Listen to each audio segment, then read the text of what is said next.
Go is going. Hi, everyone. Welcome to another episode of Wisdom Wednesday, where we join together to, to help you and support you in facing the challenges that we have throughout our day. Today, we're on a topic about parenting. And not just as a mom, not just as a friend or step parents, but someone that who is at the grandparent stage. Hey, as we know, when we grown up, our world is very different, and the parenting from back into the days to how we are right now can be quite challenging for the young ones. So today I have a beautiful expert here, Cecilia. Hi, how are you? Thank you so much for joining us today. Oh, hi, Martha. It's such a pleasure to be with you. Thank you for having me. So please tell us a little bit more about who you are and what you do. Well, I'm Celia Kibler, as you said, and I am a family and relationship empowerment coach. I am a mom of five, two I gave birth to, and three I gained through marriage, and I'm a grandma to nine children. And I am on a personal mission to help 10 million parents stop yelling at their kids. I created the Day of Calm Foundation to calm the whole world and let everybody start taking responsibility for our actions and our reactions, stop blaming, making excuses, and really have everyone decide that it is up to each of us to impact this world and to change all of the current epidemic of anger and rage into peace and harmony. We have to learn from each other. We have to be willing to talk to each other. And we have to be willing to parent with intention and really create a systematic approach to raising your child and creating respectful children without the need to yell. Oh, I love that because I think a lot of us in a mum stage or at a grandparent stage, we're looking at our kids, what they do, we're looking at the grandkids. There's so much love in there, but there's often also so much frustration and anger.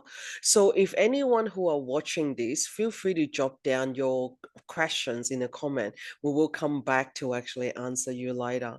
So if I may ask you, what are the most common thing that are in a grandparent's mind that have been changed for the generation? Well, the big thing about grandparenting and being around your child who is now a parent and parenting their own children is knowing that although the world has changed and although we now have other challenges that we didn't have like when I was a kid, knowing that your place is still as a place of a grandma. And this is very difficult for many grandparents to deal with. You know, all my kids, I have five kids. They all have kids except for one of them who has cats. And all of my kids know that I'm an expert on parenting. I wrote an award winning book, a manual on how to parent children. They all know this, but it is not my place to interfere with their parenting unless they ask me. Now, there are times I may offer and ask if they'd like help, but I don't offer information without asking first. I am the grandma. I am not the parent. It is up to them to parent in the best way possible. Now, I hope that the way they were raised reflects the way they decide to raise their children. Sometimes it does, sometimes it doesn't. Mm. But the important role of a parent, of a grandparent, and the hard, difficult role of a grandparent is that it is not your place to interfere.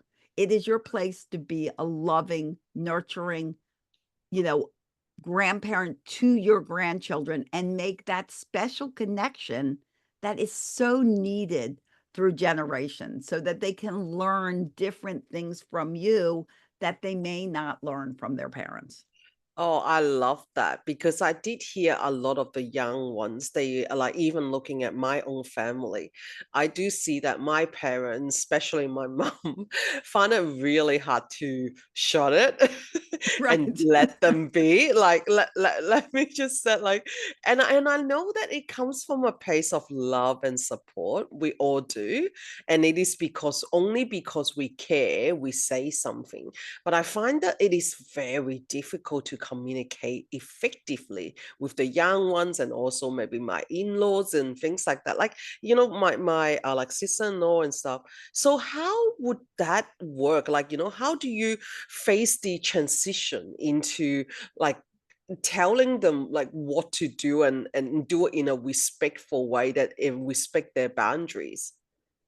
And you're referring to your children who are the Yeah, like the parents, right? grandparent, Your like relationship with them. yes. So, the important thing you said is telling them what to do. Mm, Do not tell them what to do.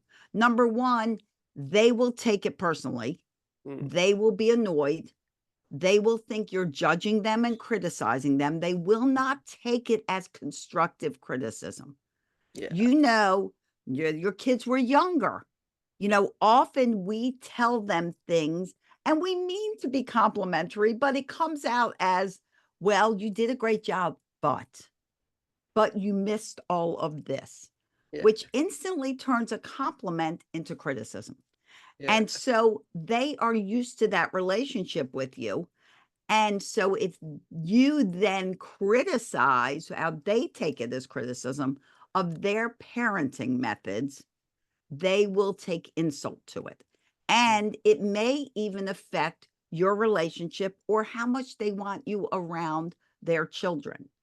If you want to have the best, closest relationship that you can have to your child who is now a parent and to the children of that child, you mm, really have to respect the boundaries. And the boundaries are you do not have say in the way they are parenting that child unless unless they ask for your help.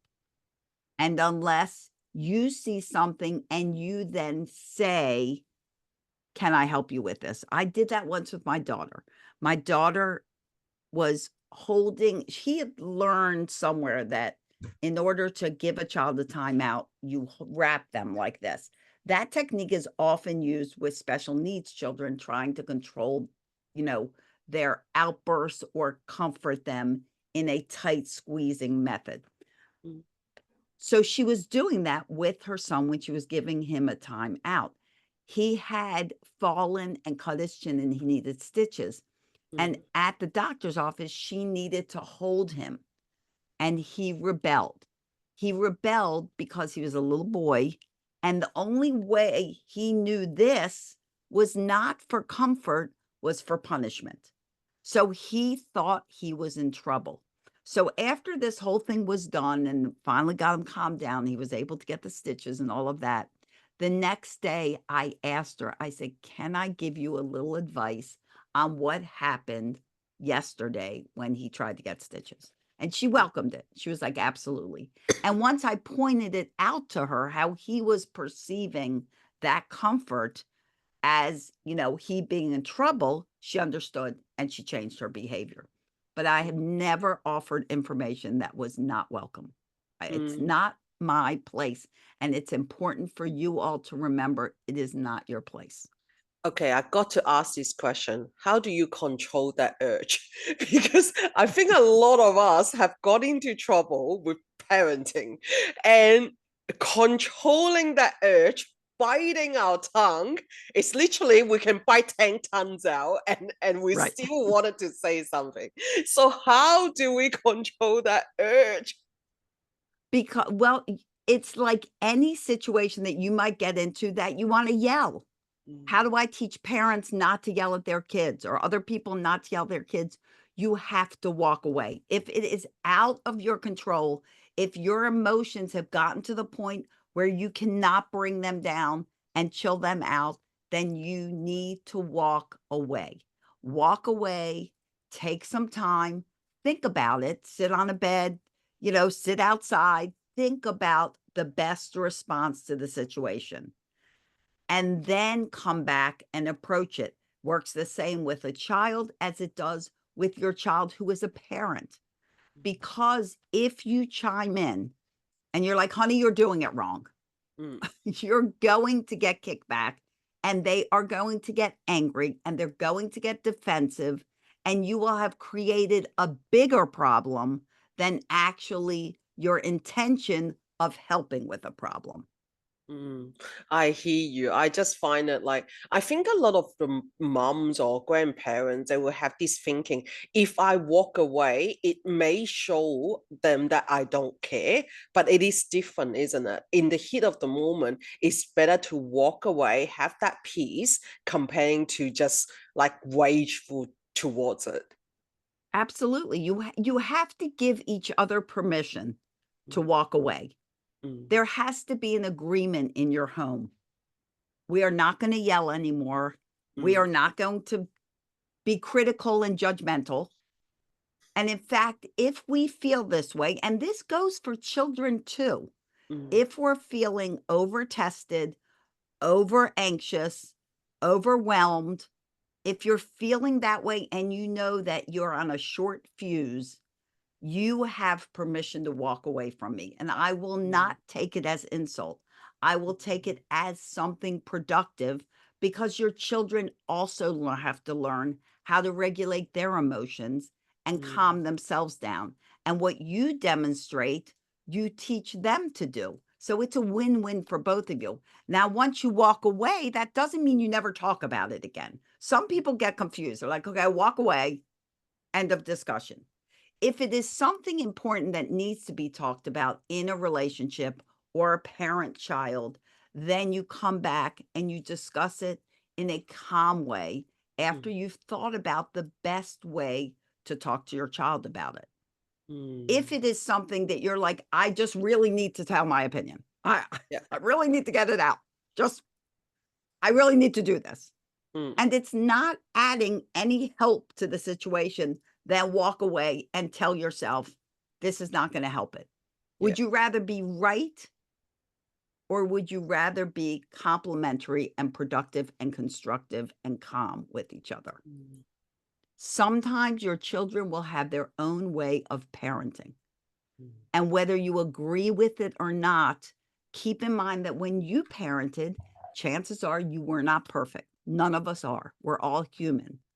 So give your child the chance to work on whatever they're working on, however they're working on, and respect it. If they are trying not to give their child sugar, do not take their child and fill them up with all kinds of sugar if they've asked you not to. Respect each other. I think that's a really good point, having that respect and understanding. And I love the fact that you mentioned it is something for the family to talk about as a family.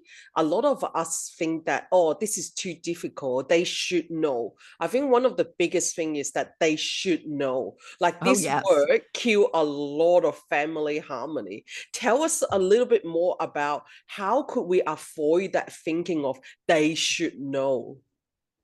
So that is probably one of the biggest conflicts in any relationship, be it parent child, spouse and spouse, adult parent and adult child. Them thinking they'll, I'm just going to test my child. I'm going to test them. I'm going to see that thing on the floor if anybody picks it up. I'm just going to wait. I'm going to be aggravated every day while nobody picks it up. And then finally, I'm going to pick it up. And then you have now aggravated yourself because you're testing your family. Stop testing. I always, when I'm helping couples, they'll be like, well, he should know. Why should he know if you haven't told him? We are not mind readers. We can't, maybe somebody is. I don't know. I shouldn't say we're all not mind readers. Maybe someone out there is a mind reader. But for the most part, we are not mind readers. And Yes. if you don't say what you mean, you leave it open to interpretation. And the other person's perspective and your perspective are two different perspectives. And if you are thinking they should know, tell yourself, no, they don't. I haven't even told them. And even if you've told them before, tell them again, kindly and respectfully. Your child, if you tell your child the same thing and you tell them, they're like, well, why do we have to do this? And you're like, well, because we have to do this, because blah, blah, blah, blah, blah. And then they come up to you like an hour. So why do we have to do this? Well, as I said, we have to do this because of blah, blah, blah, blah, blah. And then they come again. Don't keep answering. This time, look at them and go, you tell me why we have to do this. And they will probably tell you because they'll probably remember. And if they don't, then they'll walk away all frustrated and you won't have to deal with it anymore and they'll never ask again. So keep in mind that people don't read other people's minds. They can't guess what you want or what you're thinking. Testing someone you love is very judgmental. I'm just going to sit here and I'm going to wait and see if they do it. Yeah. You're only ruining your own day, your own night. Just speak up. Honey, can you please pick that sock up for me? I'd appreciate it. And guess what? Usually, if you act nice and you use your manners and you smile when you talk, they will pick up the sock. And you won't be aggravated for a week waiting for someone to pick it up. That is true. That is just so true. So if I may ask you, can you share some strategy for grandparents to build and maintain that strong relationship with their grandchild in today's digital ages? Number one, I would have a family discussion with your children, the parents of that child, as to what their limits are on any digital product that your child may have, phones, tablet, video games, whatever it is. Do you have boundaries around this thing? Do you have a schedule around it? And then honor it. Now, if they let them play all that they want when those children are with you, if you don't agree with that and they're staying with you, like my grandchildren come for various weeks throughout the summer, then instead of just saying, well, I don't care what your mommy says, you're not doing that here. Instead of that, do activities with your grandchildren that don't require a screen. Play board games, do puzzles, go outside, run around, throw a ball around, kick a ball, go to a park, go to a playground, go bowling, go to a gym, go to a bounce house, go anywhere that does not require a screen. And they will have just as good a time. You can do crafts, you can dig in the dirt. There's so many things you can do with a child that doesn't require a screen. And if you're like, I don't even know what to do, reflect on your childhood, because you know what? You grew up without screens and we all managed to entertain ourselves and have great times without a screen. So if you're not sure what to do, reflect on what you love to do as a child and then introduce it to them. And I guarantee they'll love it too. Yeah, so we have a comment in our session there. Someone commented and said that why should he knows if we haven't told them? And it depends about what an adult should not have to tell another adult that food needs to be bought, cooked, clean after. Adults should know adults should know what needs to be done to operate a household. That's different from saying that they should know how I feel when he does write me a card on my birthday. That's totally different. It's a cop out to say that men are kind reader when it comes to contributing around the house. What will be your reply on that? So here's the thing. Chores around the house, household responsibilities, as I like to call them, should be proactively divided up. In my home, now I'm a grandma and my husband is retired and I work with parents. That's what I do. He does the laundry and I do the dishes. Why? I don't like to do the laundry. He does. He don't like to do the dishes. I do. So we split that up all the time, unless he's out of town or he's in the middle of something, and then I'll go do the laundry. No big deal. Mm, But when my kids were kids, mm, everybody had household responsibilities. mm, Somebody would be in charge of laundry, somebody would be in charge of dishes, somebody would be in charge of vacuuming, sweeping, whatever it is. So everybody, including the adults, knew what their responsibility was. mm, Don't be the adult that says, well, my kid's not going to take out the trash, so I will. If you do that, they will never take out the trash because why should they? Someone mm, else did it.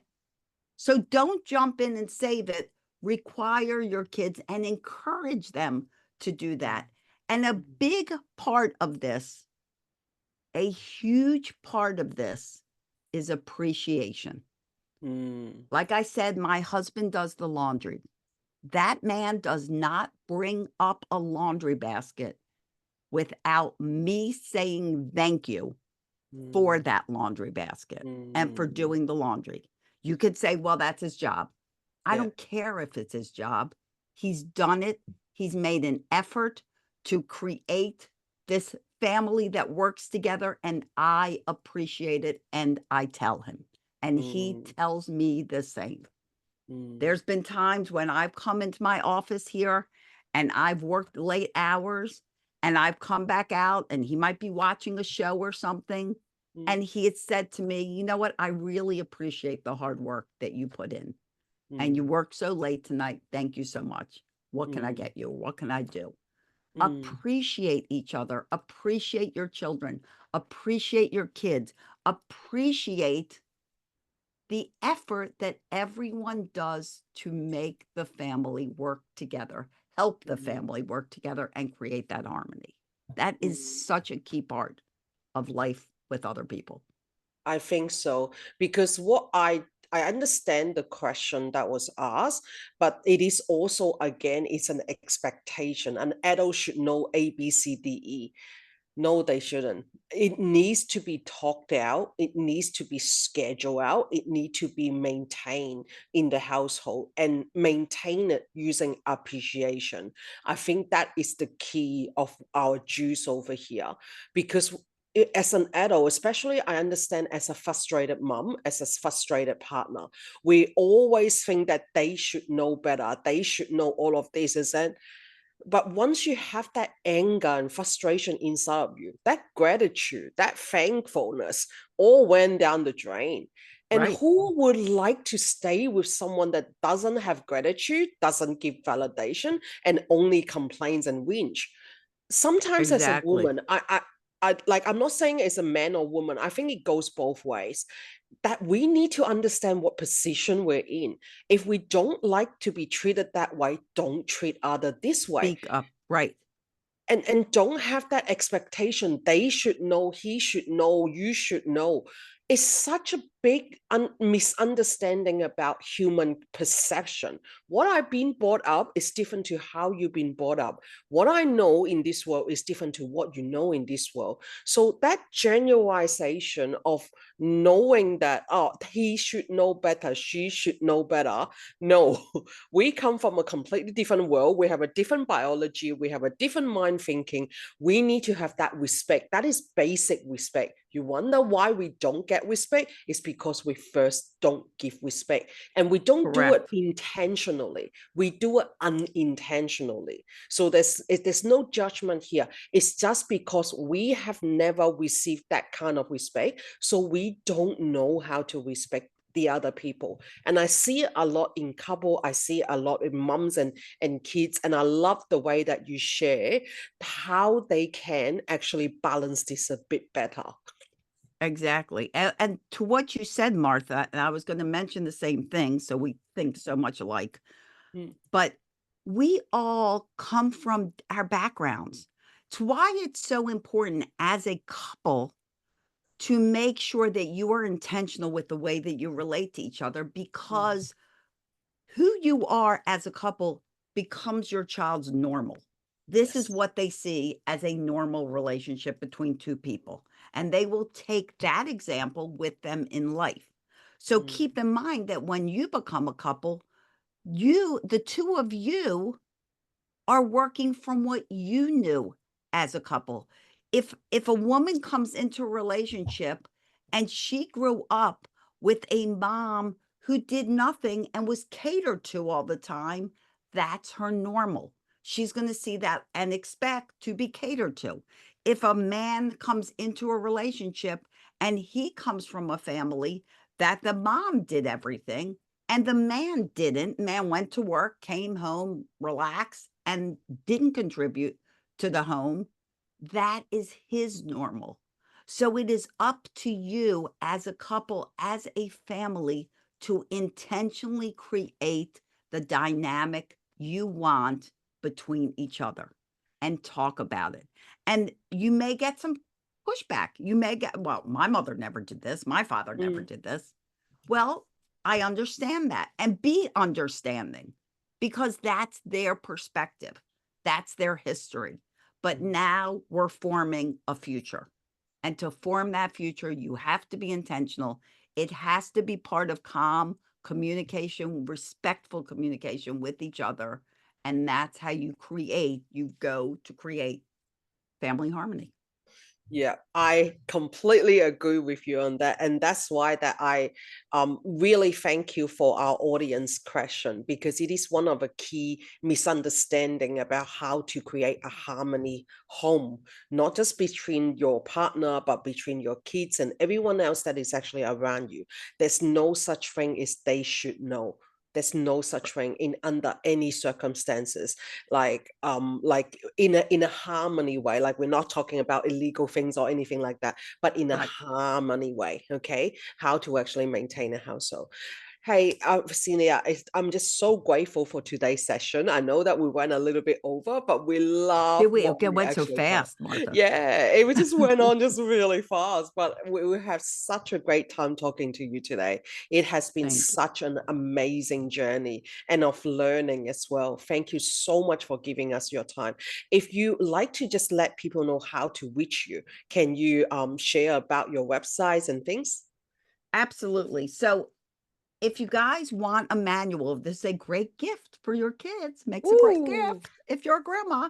My book is, whoop, hold on, it's fading into the background. yeah, there you go. Raising Happy Toddlers, How to Build Great Parenting Skills and Stop Yelling at Your Kids. Winner of the Mom's Choice Award this past summer. Comes in English and Spanish. I have 3 children's books. You can get all those books. They're direct links to Amazon at celiasbooks.com.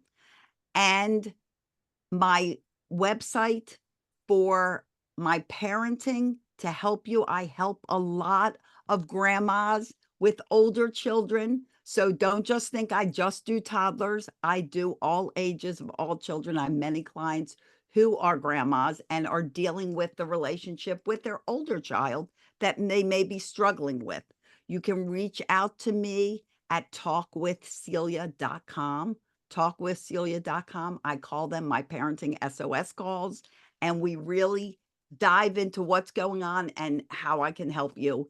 And I will give you some solutions on that call. So there's many ways to reach me, and I look forward to hearing from you. Thank you so much again for sharing all of that. Everyone, this is Celia here. She's amazing in what she does. You can tell the calmness in her, the non-judgmental in her, and understanding basically what we're here to do is to help you. Yes, there will be disagreement. Yes, there will be misunderstanding. But at the end of the day, understand that our heart, our channel here is here to support you, to help you from the expert advice. Thank you so much again for joining us today for this session. We look forward to seeing you again next week at Wisdom Wednesday. Bye for now.